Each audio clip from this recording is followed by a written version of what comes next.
Okay, let's unpack this. Peace building is vital work, but it's often incredibly draining. I mean, it demands immense personal resilience, right? Especially facing constant stress, difficult situations. Absolutely. The emotional toll can be huge. So what if there was a direct path, maybe even a kind of shortcut to sustained well-being? Something to really empower these dedicated individuals, maybe amplify their impact. That's a fascinating idea. Well, today we're taking a deep dive into just such an initiative, the Empowerment Bootcamp, or EBC Rwanda 2025. Yes, the EBC. And this wasn't just another conference. It seems like it was a distinctive gathering, really designed for intense personal development, equipping peace builders with essential tools they could actually carry into their demanding roles. Exactly. Very practical. It apparently built on the momentum from a previous event in Ibadan, Nigeria, too. So there's this drive to spread these skills. Scaling up the impact. So our mission today is to explore how this camp aimed to provide that, let's call it a shortcut to well-being, for a new generation of peace advocates. And, what unexpected lessons might emerge from their experiences for all of us.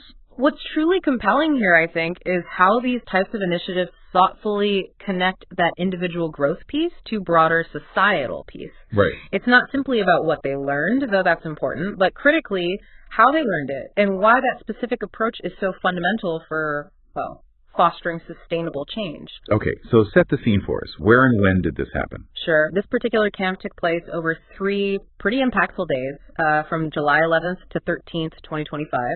It was held at the Muhazi Beach Resort in Rwanda's Ramagana district. Quite a serene setting, actually. Sounds peaceful in itself. And who put it together? It was skillfully organized by the Peace Clubs of Rwanda, that's a grassroots network, really focused on community-level peace, and hosted by the World Peace Initiative Foundation, WPI. The WPI, okay. They focus on inner peace as a foundation. Precisely. Inner peace for world peace. The participants were a focused group, 28 young leaders. They came from 5 peace clubs within Rwanda, Nyamata, Kigali, Kayonza, Muhanga, Nyagatare, and one from Burundi, the Bujumbura Peace Club. So a mix of young leaders from the region. Yes. Now, there was a minor hiccup. 3 participants from Rwanda and 2 from Burundi had to cancel, sort of last minute. Sickness, work commitments, you know how it is. That happens. It does. But honestly, it didn't seem to diminish the camp's overall success or the impact on those who were there. And at its core, the camp integrated these powerful methodologies like meditation, mindfulness, self-development, and a specific framework called the BetterME Model. That's a fascinating blend of practices, clearly aiming for something holistic. It really does sound like this went far beyond your typical workshop. Oh, definitely. Like an immersive experience designed to equip these club members with genuinely practical, actionable tools. And beyond just the principles, there was a dedicated team bringing this to life, wasn't there? Absolutely. That's key. To ensure the depth and effectiveness of the training, there was a brilliant team of BetterME coaches facilitating. Emmanuel, Vanessa, Victorine, and Everest. Their expertise was just crucial in guiding participants. Guiding them through these, transformative practices, I imagine. Exactly. And it wasn't just the trainers. The support staff, Joy and Bokeem, played an invaluable role too. They handle all the logistics, participant support meticulously, created an environment where everyone could just focus on their development. That seamless support, it's often the unsung hero of these things, isn't it? Utterly vital for such an intensive program, often overlooked, as you say. That attention to detail, from the coaching to the logistics, it really speaks volumes about the camp's objectives. And it feels particularly potent when you consider who these participants mainly are. You mentioned NGO workers, people in community-focused roles. I mean, imagine the daily pressures they face. Conflict zones, mediating disputes, grappling with suffering, trying to uplift communities. It's immense pressure. So these aren't just, feel-good exercises. They're fundamental tools for maintaining mental and emotional fortitude in these incredibly demanding, often stressful, and just emotionally draining environments. You've really hit on a critical point there. When we connect this to the broader picture, the emphasis on practices like meditation and mindfulness isn't merely about relaxation or, a momentary escape. Right. It's deeper. It's about cultivating a profound foundational inner strength. For a peace builder, this isn't just about feeling calm. It's about developing the resilience to face constant conflict without burning out. Yeah, burnout is a huge risk. Huge. And it's about clarity, making impartial, ethical decisions under immense pressure. Emotional regulation, de-escalating tensions instead of getting swept up. It's that stable core that allows them to remain effective, empathetic, sustainable. Sustainable is the key word there. Definitely. I mean, I've heard countless stories of people leaving the field, not because they stopped caring, far from it, but because they just ran out of internal resources. That's why these tools aren't just a luxury. They're an absolute necessity for long-term effectiveness, for personal sustainability. That's such a powerful way to frame it. Not a luxury, but a necessity. Yeah. And the participant experiences you mentioned, they truly drive this home, don't they? They really do. These aren't just abstract ideas, they're lived transformations. Yeah. Deeply personal, profoundly impactful. What stood out to you when you looked at their feedback on the meditation sessions? What consistently struck me was the sheer sense of discovery, in their words, like discovering an inner space they didn't know existed, and a practical benefit they could immediately apply. It wasn't just about feeling good temporarily, but finding a new way to be in the world, you know? I can certainly see that. Let's maybe delve into some of those vivid accounts, because they really bring this concept of inner strength to life. Let's do that. Take Eliane Irakoze, for instance. She shared, and I quote, "I felt a stillness that I had never experienced before. It was like my worries melted away, and I discovered a quiet strength within me." That phrase, quiet strength, is particularly telling, isn't it? It really is. It's not an aggressive force, but an internal stability.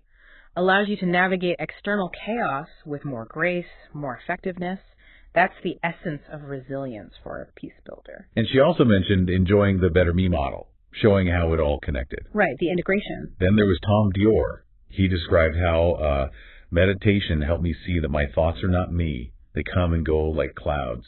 This gave me freedom and calmness, and I was able to meditate freely and longer. That's a remarkable shift in perspective, isn't it? Seeing thoughts as separate, transient phenomena. It's foundational in mindfulness. Freedom and calmness. It allows for a less reactive, more considered response. Invaluable in conflict resolution. It's like detachment, but without disengagement. A crucial balance. And Eunice found power in something so basic, breathing. She said, "For the first time, I realized how powerful breathing is. Every breath felt like a reset button, bringing me back to peace."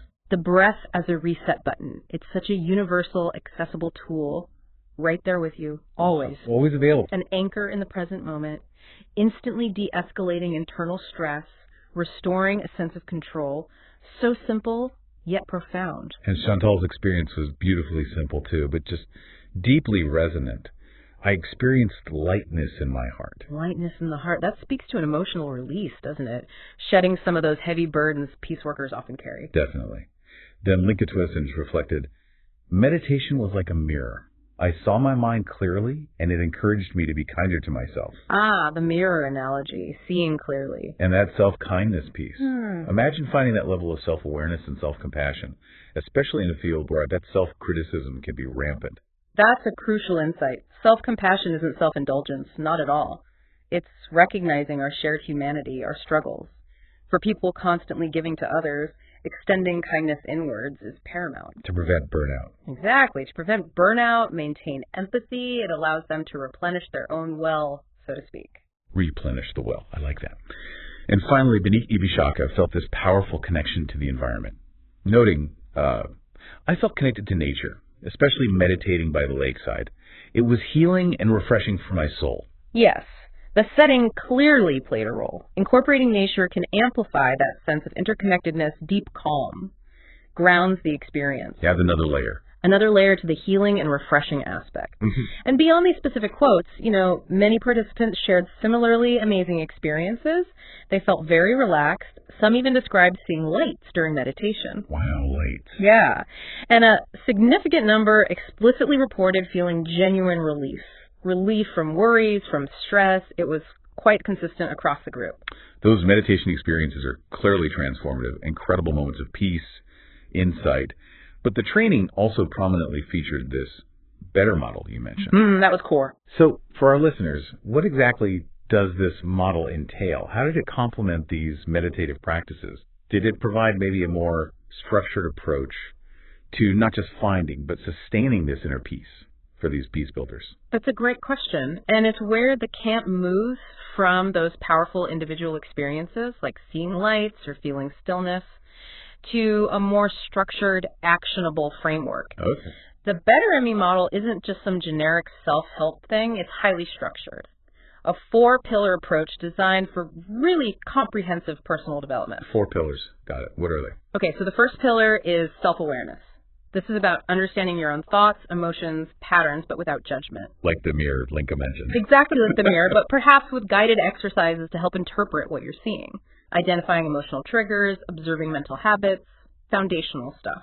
Okay, pillar 1, self-awareness. What's next? Pillar 2 is emotional regulation. So once you're aware of your emotions, this pillar gives you tools to manage them effectively. It's not about suppressing feelings. Right, that doesn't usually work. No, it's about developing healthy responses. For a peace builder facing intense situations, this means cultivating the ability to remain calm, centered, preventing emotional overwhelm from derailing things. Crucial for negotiations or just compassionate interactions, I imagine. Absolutely. Then pillar 3 is compassionate communication. This takes that self-awareness and emotional regulation and extends it outwards. Towards others. Yes. It teaches participants how to engage with others from a place of empathy, understanding, even in conflict. Active listening, expressing needs clearly, fostering connection. Which is the heart of peace building, really. It truly is. Bridging divides. And finally, the 4th pillar, purposeful action. This connects all that inner work to outward behavior. Making it practical. Exactly. Aligning your actions with your values, your intentions.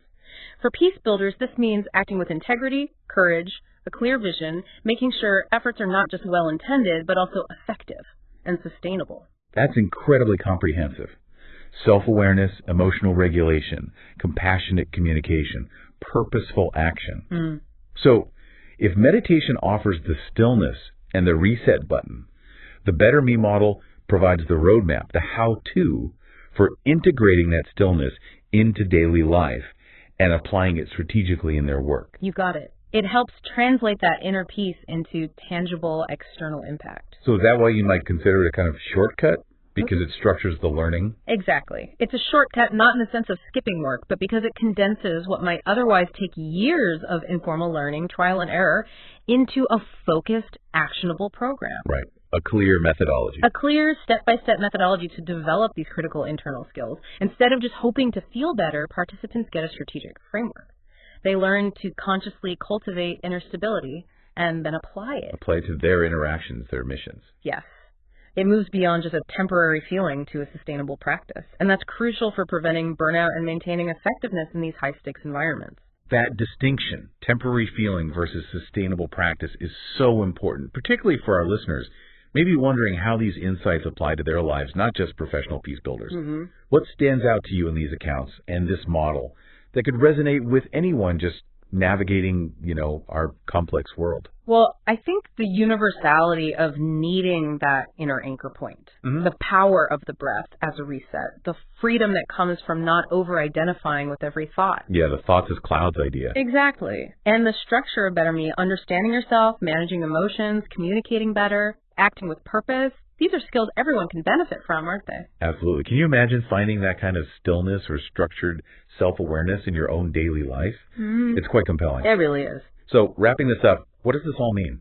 This deep dive into the Rwanda EBC 2025, it clearly demonstrates the powerful, really far-reaching impact that focused personal development can have. Especially through practices like meditation, mindfulness, and these structured frameworks like BetterME. Right. The impact on individuals dedicated to peace. The boot camp was genuinely transformative for these club members, it seems. They didn't just scratch the surface. They gained deep, actionable insights. Into both the practice of meditation and the practical applications of BetterME. And maybe most importantly, many participants expressed this clear, firm commitment to continue practicing what they learned.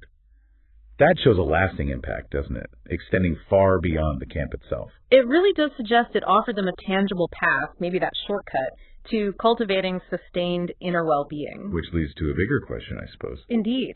If equipping peace builders with these essential inner tools leads to such significant personal transformation and this commitment to keep practicing, what does that imply about the potential for broader societal change? Does peace start within? It strongly suggests it might. That true, lasting peace perhaps begins with each individual. The idea that knowledge is most valuable when understood and applied, well, it certainly holds true here. They're not just learning concepts. No, These young leaders are embodying the change they wish to see, integrating these practices into their very being. That provides a remarkably potent foundation for effective external action.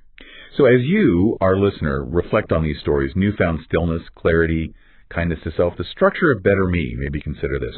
If inner peace provides such a powerful catalyst, such a shortcut for those building peace out in the world, what might just a few moments of using your breath as a reset button or seeing your thoughts as clouds do for you this week? That's a great question to ponder. How accessible are these tools in your own life? And how might integrating them, even in small ways, not only benefit your personal well-being, but maybe ripple outwards, positively influence those around you? Something to think about.